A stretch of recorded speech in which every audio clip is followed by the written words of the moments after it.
Let's talk about the pros and cons of Rambo's Heartstopper. So the Heartstopper is what I would term a very modern knife. What do I mean by that? It means that all of the knife manufacturers and designers up to this point have taken centuries worth of knowledge and incorporated it into this knife. Little things like, you see how there's a little bit of a belly here?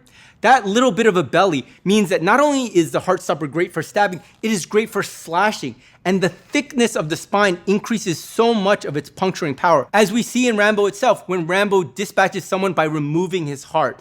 That's something that you can literally do with this weapon because it's so heavy. Let's talk about some other cool design elements. You'll see there's a little cutout here. I like that because that lightens the blade while still retaining a lot of structural integrity. Why? Because it has a full tang. Yet another attribute that I really like. And you'll note that the full tang ends with what we call a skull crusher. Again, a nice little modern detail that you don't find in a lot of older traditional knives. And it makes a lot of sense because you could use it as another weapon, or as Rambo did, show a little bit of mercy because this does not need to be a fight ender. This could simply be something that softens up the opponent and makes them reconsider their life choices. Note that it's scalloped. So unlike traditional knives, which are smooth, this has a lot of grip to it, which I really like. You'll note also that underneath the scales, we have the lanyard. Seems like something that's so common sense, but it rarely appears traditionally on knives. And the reason why you want it is because if in the middle of a fight, or even when you're working with it, you drop it, you retain your weapon or tool